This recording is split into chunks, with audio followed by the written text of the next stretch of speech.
تین طرح کی عورتوں سے ہمیشہ بچنا چاہیے، ذرا غور سے سنیے۔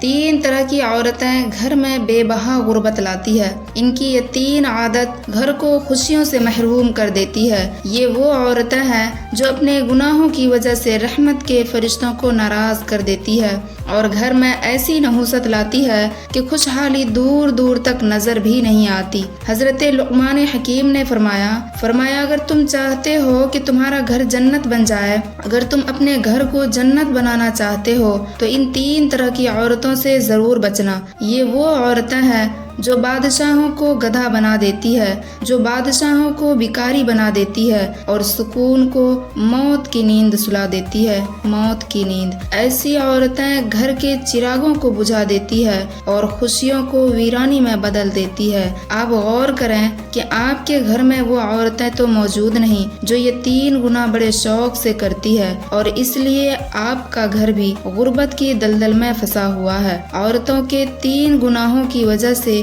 آپ کا گھر بھی غربت کے دلدل میں پھنسا ہوا ہے، کہیں ایسا تو نہیں؟ اگر یہ عورتیں آپ کے گھر میں بھی موجود ہیں، تین گناہ شوق سے کرنے والی عورتیں اگر آپ کے گھر میں بھی موجود ہے تو پھر سمجھ لو آپ کے رزق کی برکت اور سکون کی نعمت خطرے میں ہے۔ رزق کی برکت بھی خطرے میں ہے اور سکون کی گھڑی بھی خطرے میں ہے۔ یہ عورتیں ہر نعمت کو زوال میں بدل دیتی ہے، ہر چھوٹی بڑی نعمت کو زوال میں بدل دیتی ہے۔ کن کی وجہ سے؟ بس تین گناہوں کی وجہ سے عورت گھر کو پریشانیوں کا شکار بنا دیتی ہے، تین گناہوں کی وجہ سے۔ حضرت لقمان حکیم نے فرمایا ایسی عورتوں سے بچنا جن کے اعمال تمہارے گھر کی بنیادوں کو ہلا دے، ایسی عورتوں سے ضرور بچنا جو تمہارے اولاد کا مستقبل تباہ اور برباد کر دے، ایسی عورتوں سے بچنا جن کی وجہ سے تم ساری زندگی ہمیشہ کے لیے غربت کی دلدل میں پھنسے رہو، اس طرح پھنسو کہ باہر نکلنے کو کوئی راستہ ہی نہ ملے۔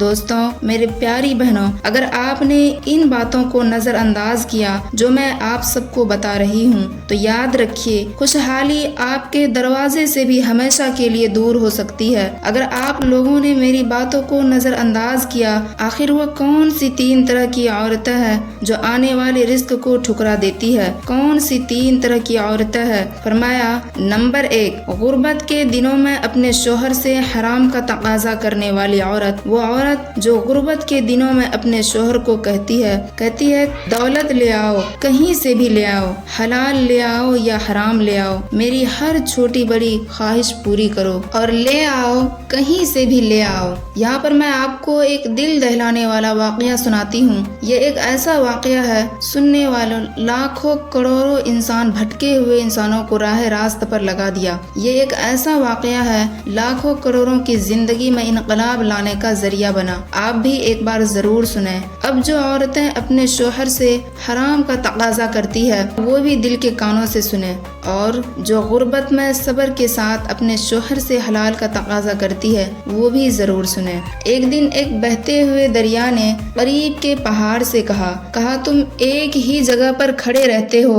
بہتے ہوئے دریا نے قریب کے پہاڑ سے کہا تم ایک ہی جگہ پر کھڑے رہتے ہو، کہ تم ایک ہی جگہ پر قائم رہتے ہو، کھڑے رہتے ہو، لیکن ایک میں ہوں جو ہمیشہ بہتا رہتا ہوں، ایک میں ہوں جو ہمیشہ بہتا رہتا ہوں۔ کیا زمین پر کوئی ایسا دل دہلانے والا واقعہ رونما ہوا ہے جو مجھے بہنے سے روک دے اور تجھے پگھلا کے رکھ دے، تجھے رلا کے رکھ دے؟ میں بہتا رہتا ہوں، تو ایک ہی جگہ پر کھڑا رہتا ہے۔ مجھے بتا، کیا زمین میں کوئی ایسا دل دہلانے والا واقعہ رونما ہوا ہے جو مجھے بہنے سے روک دے، تیرے پتھروں کو پگھلا کے رکھ دے؟ اتنے میں آسمان سے ایک فرشتہ زمین پر اترا، کہنے لگا چپ کرو، میں تمہیں ایک دل دہلانے والی کہانی سناتا ہوں، میں تمہیں کہانی سناتا ہوں۔ یہ ایک میاں بیوی کی کہانی ہے جن کی محبت اور صبر اور قربانی نے فرشتوں کو بھی حیران کر دیا، فرشتوں کو بھی رلا دیا۔ وہ کہانی کچھ یوں ہے کہ ایک غریب مزدور تھا جو روزانہ صبح سویرے اپنی بیوی کو تو دعا کے ساتھ رخصت کرتا اور خود کام پر نکل جاتا۔ بیوی ایک نہایت ہی عبادت گزار اور صابر عورت تھی، لیکن غربت نے اس کے دل کو تھوڑا سخت کر دیا تھا۔ بیوی ویسے عبادت گزار تھی، اس نے صبر کا دامن مضبوطی سے پکڑا ہوا تھا، لیکن غربت نے اس بیوی کو تھوڑا سخت کر دیا تھا۔ وہ اکثر اپنے شوہر سے کہتی کہ ہماری زندگی میں خوشحالی کب آئے گی، ہماری زندگی میں اچھے دن کب آئیں گے، کیا یہ غربت ہماری قسمت میں ہمیشہ کے لیے لکھ دی گئی ہے؟ اگر شوہر ہنس کر کہتا بیوی صبر کرو، صبر کا دامن مضبوطی سے پکڑ لو، کیونکہ اللہ تعالیٰ صبر کرنے والوں کے ساتھ ہوتا ہے۔ اللہ تعالیٰ اپنے بندوں کو آزماتا ہے۔ اللہ کے جو پیارے ہوتے ہیں، شوہر ہنس کر اپنی بیوی کو کہہ رہا تھا کہ اللہ کے جو پیارے ہوتے ہیں نا، اللہ کے جو محبوب بندے ہوتے ہیں، اللہ تعالیٰ انہیں آزماتا ہے۔ آزمانے کے بعد جب اس کے بندے آزمائش میں کامیاب ہو جاتے ہیں تو پھر اللہ اپنے بندوں کو اتنا نوازتا ہے کہ پھر حد کر دیتا ہے۔ پھر دنیا کے بڑے بڑے بادشاہ ان پر رشک کرتے ہیں، ان کے مقدر پر رشک کرتے ہیں۔ مجھے اللہ پر یقین ہے کہ وہ ہماری دعائیں ضرور سنیں گے، اللہ ہماری دعائیں ضرور سنے گا۔ لیکن بیوی کے دل میں بے چینی بڑھتی جا رہی تھی۔ کس چیز کی بے چینی؟ غربت کی بے چینی۔ اس کی بیوی کا کوئی بھی خواب پورا نہیں ہوتا تھا، غربت کی وجہ سے کہ آخر ہم ان برے دنوں سے کب نکلیں گے، اس غربت کی دلدل سے کب نکلیں گے۔ ایک دن شوہر بیمار پڑ گیا، شوہر بیمار ہو گیا اور کام پر نہ جا سکا۔ بیوی نے گھر کے حالات کو دیکھ کر خود بازار جانے کا فیصلہ کیا تاکہ شوہر کے لیے کچھ کھانے پینے کا انتظام کرے، لیکن بازار میں پہنچ کر اس کے پاس پیسے نہیں تھے، کھانا خریدنے کے لیے پیسے نہیں تھے۔ وہ ایک دکاندار کے پاس گئی، کہا بھائی میرے پاس پیسے نہیں ہے، لیکن کیا آپ مجھے کچھ آٹا اور کھانے کا سامان ادھار سامان دے سکتے ہو؟ دکاندار نے مذاق اڑاتے ہوئے کہا، جس طرح ہمارے دکاندار مذاق اڑاتے ہیں، اگر تمہارے پاس دینے کے لیے کچھ نہیں تو لینے کا حق کیسے ہے؟ برائے مہربانی ادھار مانگ کر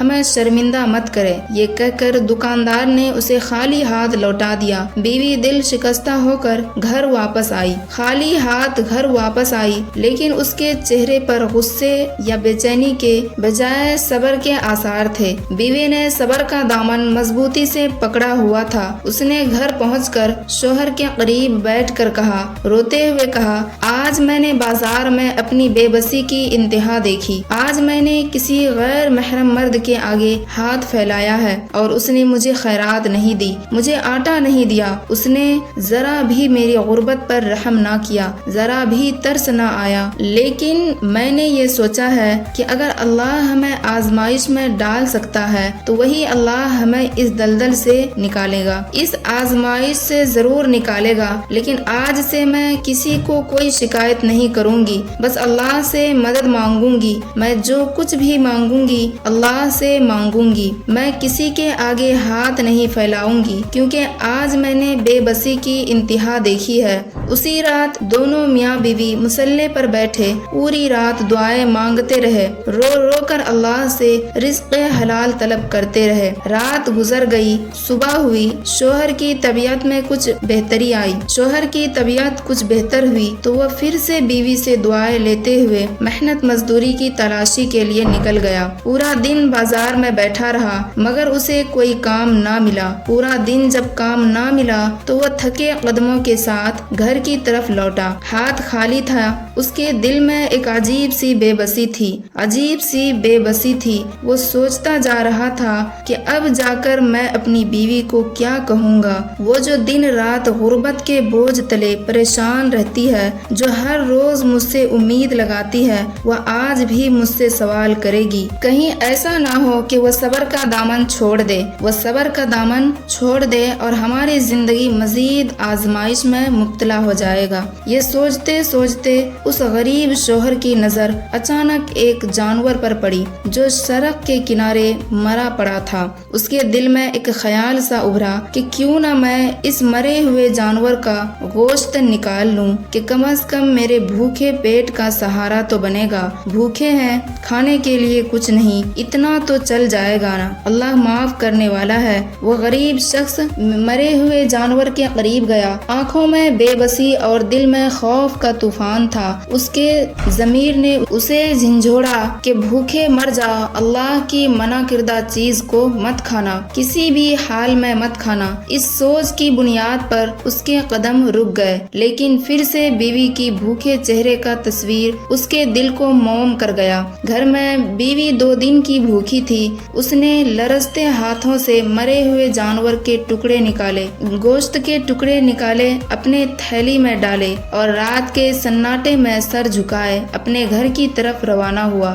گھر کے قریب پہنچتے ہوئے اس کا دل زور زور سے دھڑکنے لگا۔ وہ سوچ رہا تھا کہ اگر بیوی کو معلوم ہو گیا کہ میں اس کے لیے حرام لے کر آیا ہوں تو وہ کیا کہے گی؟ میری بیوی عبادت گزار ہے، وہ مجھے کیا کہے گی؟ کیا وہ مجھے حقارت کے نگاہ سے نہیں دیکھے گی؟ لیکن پھر اس نے خود کو دلاسا بھی دیا، کہا یہ سب میں مجبوری کے ساتھ کر رہا ہوں، میں مجبور ہوں اور مجبور آدمی کچھ بھی کر سکتا ہے۔ یہ سب میں مجبوری میں کر رہا ہوں، ورنہ میرا دل کبھی بھی حرام کھانے کے لیے تیار نہ ہوتا اور کبھی بھی حرام کے لیے آمادہ نہ ہوتا۔ خیر، گھر پہنچ کر اس نے دروازہ کھولا۔ بیوی اندر بیٹھی بے چینی سے شوہر کا انتظار کر رہی تھی۔ جیسے ہی اس نے شوہر کو دیکھا تو اس کی آنکھوں میں امید کی کرن جھلکنے لگی۔ وہ بولی، کیا تم کھانے کے لیے کچھ لے کر آئے ہو؟ میرے پیٹ کے لیے کچھ بندوبست کر کے آئے ہو؟ شوہر نے تھیلی کو ایک کونے میں رکھتے ہوئے نظریں جھکاتے ہوئے کہا،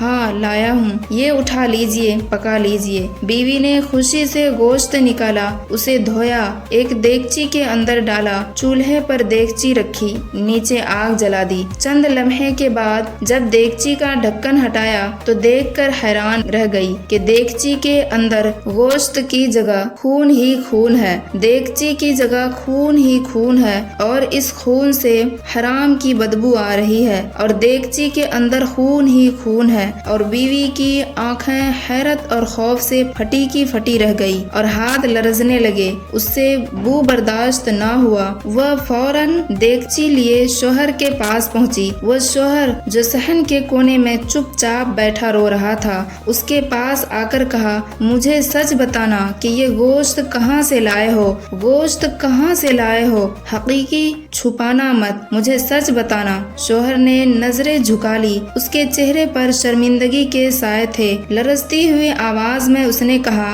میں مجبور ہو گیا تھا، تیری بھوک، تیرے چہرے کی مایوسی میرے دل پر بوجھ بن گئی تھی، میں نہیں سمجھ پایا کہ میں کیا کر رہا ہوں۔ تیری بھوک نے مجھے اندھا کر دیا تھا، تیری مایوسی نے مجھے اندھا کر دیا تھا۔ یہ سنتے ہی بیوی کے آنکھوں میں آنسو آ گئے اور آنسو کے ساتھ شوہر کے قدموں پر گر گئی۔ روتے ہوئے بیوی نے کہا، اے میرے سرتاج، اے میرے سرتاج، ہمیں بھوک سے مرنا قبول ہے لیکن حرام کھانا کبھی قبول نہیں ہے۔ اللہ نے ہمیں آزمائش دی ہے لیکن اس کا حکم توڑنا ہمیں کہیں زیادہ نقصان پہنچا سکتا ہے۔ کیا آپ نہیں جانتے اے میرے سرتاج، مجھے حرام کھلانے والے، کیا تم نہیں جانتے کہ حرام رزق میں کبھی سکون نہیں ہوتا، حرام رزق میں کبھی سکون نہیں ہوتا۔ جو عورتیں اپنے شوہر کو حرام کمانے پر مجبور کرتی ہے وہ دنیا کی بدبخت عورتوں میں سے ہوتی ہے، وہ دنیا کی بدقسمت عورتوں میں سے ہوتی ہے۔ بیوی کا یہ جملہ کہ میں بھوک سے کیوں نہ مر جاؤں، مجھے حرام کا لقمہ مت کھلانا، مجھے حرام مت کھلانا، ہے یہ جملہ اللہ کی ذات کو اتنا پسند آیا، اتنا پسند آیا کہ اللہ کے ذات اسی لمحے کے اندر ان پر مہربان ہو گئے، ان دونوں میاں بیوی پر مہربان ہو گئے۔ یہ ایک جملہ اللہ کو اتنا بڑا پسند آیا کہ میرے لیے جب بھی آنا حلال رزق لے کر آنا، اللہ کا نوالا لے کر آنا، یہ جملہ میرے اللہ کو اتنا پسند آیا کہ اللہ کی ذات ان پر مہربان ہو گئے۔ اے میرے شوہر، میں بھوک سے کیوں نہ مر جاؤں، مجھے حرام مت کھلانا، مجھے موت منظور ہے لیکن حرام منظور نہیں ہے، موت قبول ہے لیکن حرام قبول نہیں ہے۔ مطلب کہ عورت کا یہ ایک ایسا جملہ ہے کہ جو گھر میں بے بہا رزق لاتا ہے، غیب سے رزق لاتا ہے۔ اب پوری رات یا عبادت میں بیٹھے رہے، اللہ کی عبادت میں مصروف رہے۔ دوسرے دن کا سورج طلوع ہوا، اس کا شوہر گھر کے باہر بیٹھا تھا۔ اچانک ایک اجنبی شخص ان کے دروازے پر آیا، کیونکہ اب آزمائش کے دن نکل چکے تھے، اب پریشانیوں کے دن ختم ہو چکے تھے، اب اچھے دن آنے والے تھے۔ اچانک ایک اجنبی شخص ان کے دروازے پر آیا اور کہا کہ بھائی، میں آپ کے گھر کے پاس سے گزر رہے، آپ کے گھر سے مجھے جنت کی خوشبو آئی ہے، کیا میں یہاں ایک رات گزار سکتا ہوں؟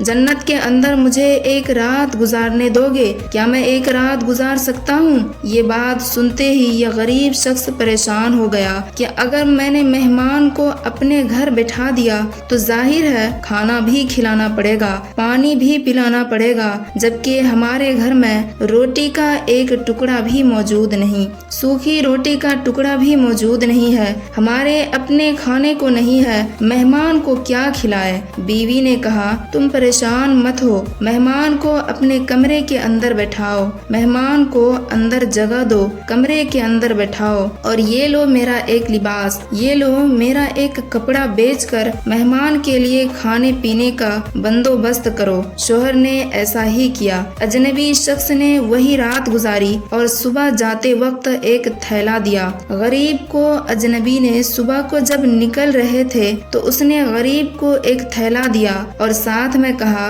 یہ جو تھیلا ہے یہ آج سے 20 سال پہلے میرے مرشد نے مجھے دیا تھا، اور ساتھ میں کہا تھا کہ جب بھی اور کہیں بھی جس گھر کے اندر سے تجھے جنت کی خوشبو آئے، اللہ اکبر، زندگی کے کسی موڑ پر بھی، کسی سفر میں بھی، جب بھی اور کہیں بھی جس گھر کے اندر سے تجھے جنت کی خوشبو آئے، بس یہ امانت اس گھر والوں کو دے دینا۔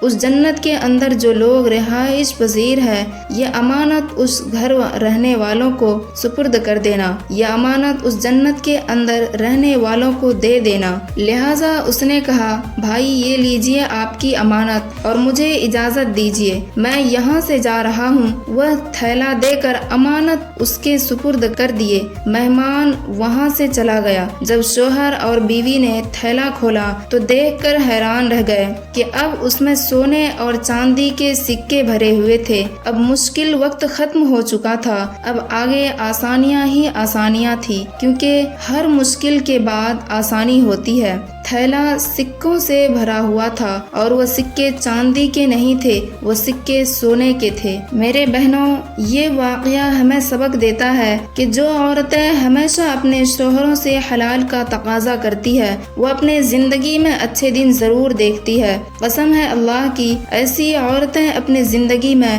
اچھے دن ضرور دیکھتی ہے، اپنی زندگی میں ضرور سے ضرور دیکھتی ہے۔ ایسی عورتیں جلد ہی مشکلات سے نکل جاتی ہے۔